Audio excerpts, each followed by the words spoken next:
Hello दोस्तों, कैसे हैं आप सब। उम्मीद करता हूँ कि सब बढ़िया होगा। आज हम आपको भारत के एक ऐसे राज्य की सैर पे ले जाने वाले हैं जो अपने इतिहास, अपनी कला, अपने नृत्य, मंदिरों और कई ऐतिहासिक पर्यटन स्थलों के लिए जाना जाता है। इस राज्य में विश्व का सबसे लंबा डैम मौजूद है और यहाँ पर आप रॉयल बंगाल टाइगर और व्हाइट टाइगर को एक साथ देख सकते हैं। ये एक ऐसा राज्य है जहाँ 62 समुदाय के लोग एक साथ रहते हैं। यहाँ पर कई ऐसे त्योहारों का आयोजन किया जाता है जिन्हें देखने हर साल लाखों लोग आते हैं। और इसी राज्य में दुनिया का सबसे बड़ा ओपन एयर थिएटर भी मौजूद है। और इस राज्य में एक ऐसी जगह भी मौजूद है जिसे भारत का बरमूडा ट्रायंगल कहा जाता है। ये एक बेहद ही शांत राज्य है और इस राज्य में 1000 से भी ज्यादा प्राचीन मंदिर है। दोस्तों, आज हम बात कर रहे हैं ओडिशा राज्य के बारे में। चलिए अब देर न करते हुए आज की मजेदार वीडियो शुरू करते हैं। सबसे पहले बता दें कि ओडिशा की राजधानी शहर है भुवनेश्वर, जो राजधानी होने के साथ साथ सबसे बड़ा शहर भी है। भुवनेश्वर को मंदिरों का शहर भी कहा जाता है और इसको साल 2016 में सबसे अच्छी स्मार्ट सिटीज की सूची में भी शामिल किया गया था। ओडिशा की कुल जनसंख्या 4 करोड़ 76 लाख है। वहीं राज्य की अर्थव्यवस्था 6 लाख करोड़ है। ओडिशा अपनी सीमाएं पश्चिम बंगाल, झारखंड,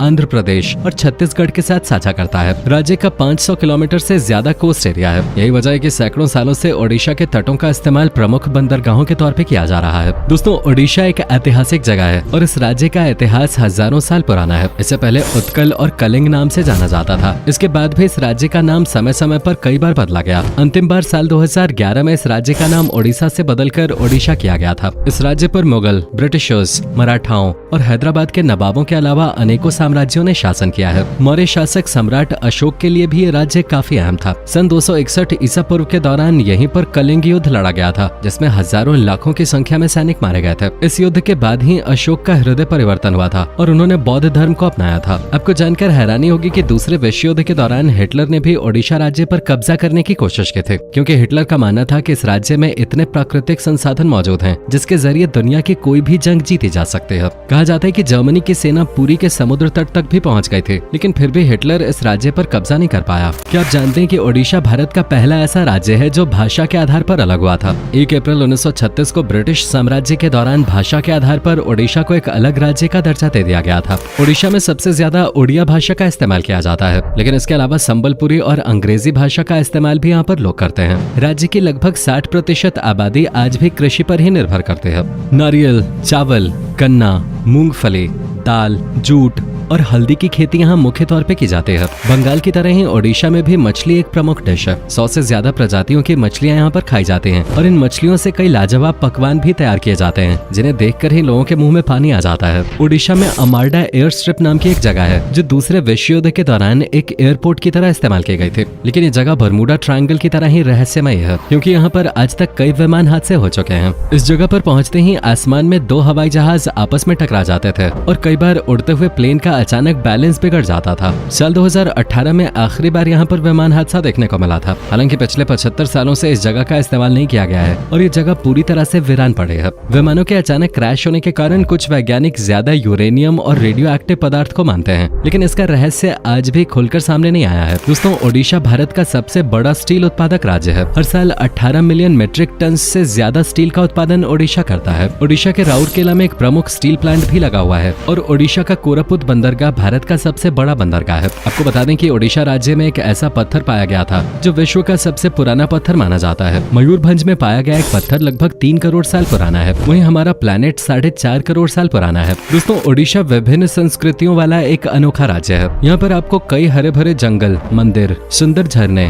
और शांत जगहें देखने को मिलेंगे। ओडिशा में 62 समुदाय के लोग रहते हैं। आर्ट और कल्चर के मामले में भी ये राज्य काफी संपन्न है। विश्व प्रसिद्ध सैंड आर्टिस्ट सुदर्शन पटनायक ओडिशा के ही रहने वाले हैं। इनके सैंड आर्ट को आपने अक्सर सोशल मीडिया पे वायरल होते हुए भी देखा होगा। सुदर्शन पटनायक का नाम Guinness book of world records में भी दर्ज है। ओडिशा आज पूरी तरह से चाइल्ड लेबर से मुक्त हो गया है। जी हाँ, यहाँ पर आपको कोई भी बच्चा मजदूरी करता नजर नहीं आएगा और अगर कोई बच्चों से मजदूरी कराता है तो उसे सख्त से सख्त सजा दी जाती है। बता दें कि ओडिशा के कई जिलों में सोने और चांदी की तारों का बेहद बारीक काम होता है, जो कि हाथों से किया जाता है। ये काम इतना बारीक होता है कि सिर्फ कुशल कारीगर ही इसे कर सकते हैं। इस कला को फिलिग्री कहते हैं। कई बार गणतंत्र दिवस के परेड के दौरान भी ओडिशा राज्य द्वारा अपनी इस कला का नमूना पेश किया जा चुका है। ओडिशा की संबल साड़ी भी काफी फेमस है। हैंडलूम की ये साड़ियाँ कॉटन और सिल्क से बने होते हैं। ओडिशा में हर साल कई प्रकार के त्योहारों का आयोजन किया जाता है। पुरी में आयोजित होने वाली भगवान जगन्नाथ की यात्रा के बारे में तो आपने सुना ही होगा। लाखों की संख्या में श्रद्धालु इकट्ठा होकर भगवान जगन्नाथ के रथ को खींचते हैं। कलिंग फेस्टिवल भी यहाँ का एक प्रमुख त्योहार है। दशहरा और दुर्गा पूजा जैसे पर्व भी ओडिशा में धूमधाम से मनाए जाते हैं। झाऊ महोत्सव,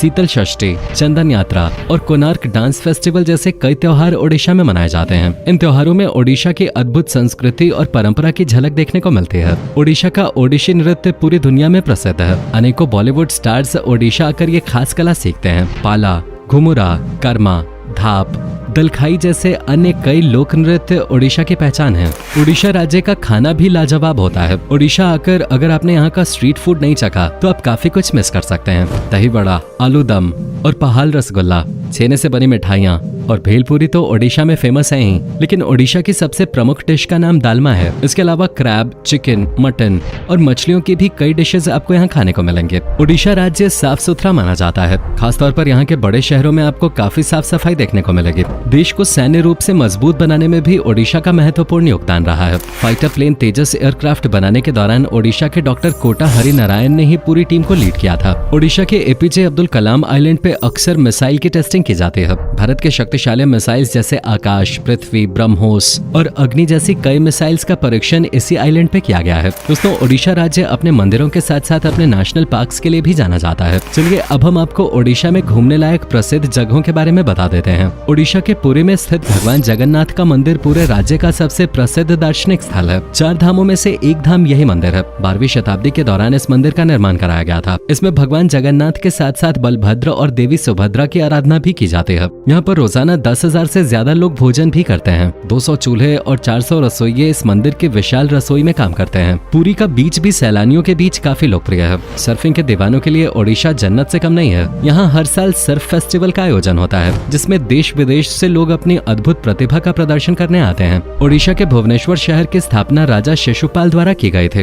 वैसे तो इस शहर में कई ऐतिहासिक मंदिर हैं, लेकिन भगवान शिव का लिंगराज मंदिर उनमें सबसे प्रमुख है। इस मंदिर से लोगों की विशेष आस्था जुड़ी हुई है। धौले हिल्स, उदयगिरी और खंडगिरी गुफाएं, रत्नागिरी बौद्ध मठ, नंदनकानन चिड़ियाघर जैसी अनेकों जगह आप भुवनेश्वर में घूम सकते हैं। साथ ही भुवनेश्वर में आप यहाँ की शानदार नाइट लाइफ का भी भरपूर आनंद ले सकते हैं। यहाँ पर आपको कई पब, बार और क्लब्स मिलेंगे, जिनमें आप मौज मस्ती के साथ साथ शानदार फूड भी एंजॉय कर सकते हैं। ओडिशा के कोणार्क शहर में स्थित सूर्य मंदिर को यूनेस्को ने विश्व ऐतिहासिक धरोहर में शामिल किया है। ये मंदिर भगवान सूर्य देव को समर्पित है। और सबसे मजेदार बात तो यह है कि सूर्य की प्रथम किरण इस मंदिर के मुख्य द्वार पे ही गिरती है। इस मंदिर के किवाड़ पिछले 100 सालों से बंद पड़े हैं, जिसका कारण मंदिर का कमजोर ढांचा बताया जाता है। कहा जाता है कि इस मंदिर के ऊपर पहले एक विशालकाय चुंबक हुआ करता था, लेकिन उस चुंबक के कारण अक्सर समुद्री जहाज अपनी दिशा भटक जाया करते थे, जिसके बाद पुर्तगाली लोग वो चुंबक निकालकर अपने साथ ले गए। उस चुंबक के हटाए जाने के बाद से ही मंदिर का ढांचा लगातार कमजोर होता चला गया। मंदिर का स्ट्रक्चर सूर्यदेव के रथ के आधार पर डिजाइन किया गया है। रथ के पहिए आज भी सूर्य की रोशनी से सही समय बता सकते हैं।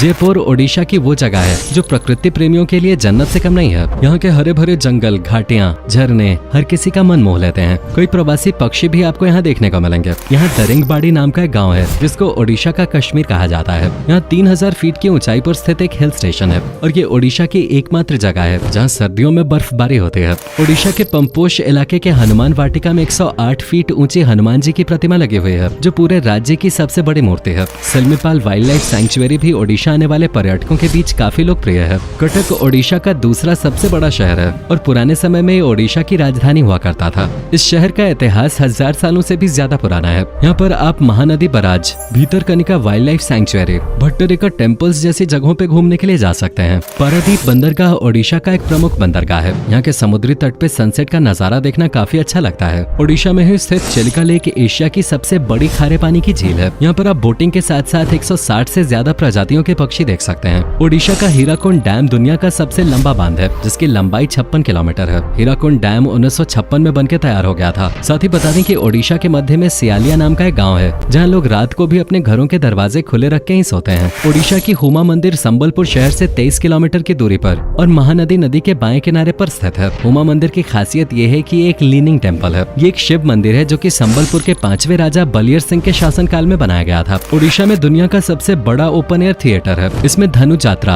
या धनु यात्रा नाम का एक सालाना नाटक प्रदर्शित होता है जो ओडिशा के बरगढ़ में मनाया जाता है। इस थिएटर में कृष्ण और कंस के युद्ध के दृश्य दिखाए जाते हैं। दोस्तों, ओडिशा घूमने के लिए आपको बहुत ज्यादा पैसों की जरूरत नहीं पड़ेगी। एक हफ्ते ओडिशा घूमने के लिए आपका 15 से 20 हजार प्रति व्यक्ति के हिसाब से खर्च होगा। यहाँ पर आपको होटल भी काफी सस्ते मिल जाएंगे। ट्रेन या फिर हवाई मार्ग के जरिए ओडिशा आना सबसे अच्छा साधन है। अगर आप वाकई में भारत के ऐतिहासिक मंदिर और समृद्ध इतिहास के बारे में जानना चाहते हैं तो एक बार ओडिशा की सैर अवश्य करें। तो दोस्तों, ये थी देवभूमि ओडिशा। उम्मीद करते हैं आपको हमारा ये एपिसोड पसंद आया होगा। आप में से अगर कोई है ओडिशा से तो हमें जरूर बताएं। हमें नीचे कमेंट करके जरूर बताएं कि आज की वीडियो में आपको ओडिशा की कौन सी बात सबसे ज्यादा अच्छी लगे। क्या आप कभी गए हो ओडिशा, और अगर गए हो तो आपका एक्सपीरियंस कैसा रहा, ये भी हमारे साथ शेयर जरूर कीजिएगा। साथ ही इस वीडियो को अपने दोस्तों और रिश्तेदारों के साथ शेयर करना मत भूलिएगा। हमारे चैनल को भी सब्सक्राइब जरूर कर दीजिएगा। वीडियो को अंत तक देखने के लिए आपका बहुत बहुत शुक्रिया। आपसे फिर मुलाकात होगी एक और नई वीडियो के साथ।